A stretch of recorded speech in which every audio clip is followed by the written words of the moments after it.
नमस्कार दोस्तों, आज की कहानी है लड्डू गोपाल की भक्त की कथा।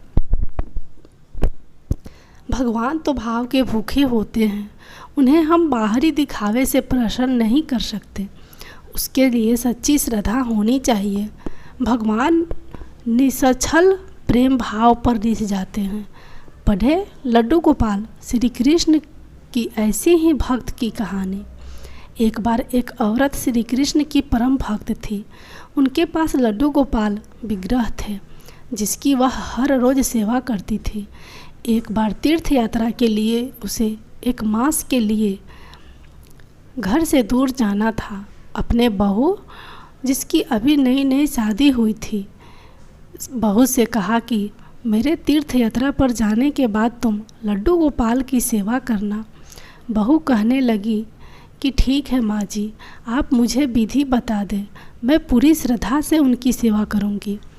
उसकी सासू माँ कहने लगी कि बहू सुबह सबसे पहले ठाकुर जी को स्नान कराना, उसके पश्चात उनको सुंदर वस्त्र आभूषण बांसुरी मुकुट पहनाना, इत्र लगाना और उसके पश्चात ठाकुर जी को दर्पण दिखाना। दर्पण में जब ठाकुर जी मुस्कुराएं तो उनको भोग लगा देना। बहू ने हाँ में हाँ मिला दी तो सास खुश हो गई। सासू माँ के तीर्थ यात्रा पर जाने के पश्चात जब पहले दिन बहू ने श्रद्धा भाव से ठाकुर जी को स्नान कराया, उसके पश्चात सुंदर वस्त्र आभूषण मुकुट पहनाया, बांसुरी अर्पित की और फिर इत्र लगाकर ठाकुर जी को दर्पण दिखाया, उसे याद आया कि माँ जी ने कहा था कि जब ठाकुर जी का विग्रह मुस्कुराते हुए दिखे तो उन्हें भोग लगा देना। लेकिन उसे लगा कि ठाकुर जी का विग्रह मुस्कुरा नहीं रहा।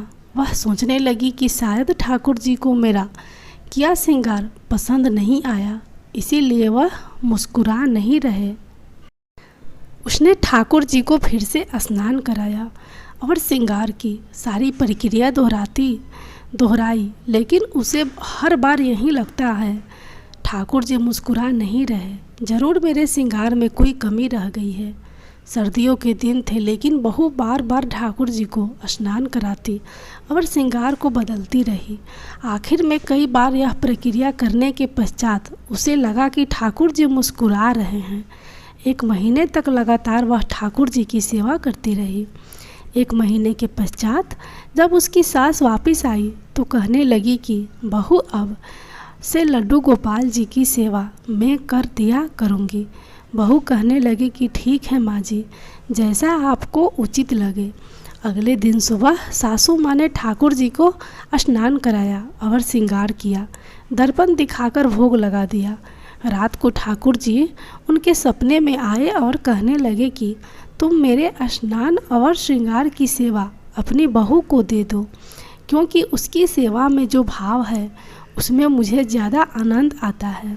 तुम भी मुझे हर रोज़ स्नान कराती हो, लेकिन उसने मुझे स्नान कराया, वस्त्र आभूषण मुकुट बांसुरी पहनाए, लेकिन जब भी वह मुझे दर्पण दिखाती तो उसे लगता कि मैं मुस्कुरा नहीं रहा, इसलिए बार बार मुझे स्नान कराया, वस्त्र आभूषण बदले। उसके इस भोले भाव के कारण मुझे सच में मुस्कुराना पड़ता है, इसलिए उसकी सेवा में सच्ची भक्ति का रस मिलता है। सपने के पश्चात उसकी नींद खुल गई।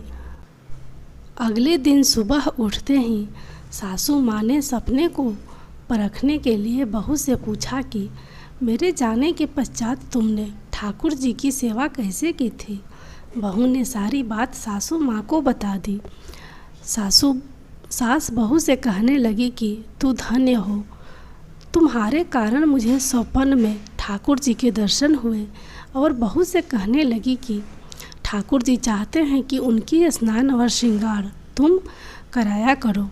यह कहते हुए सास ने अपना स्वप्न बहू को सुना दिया।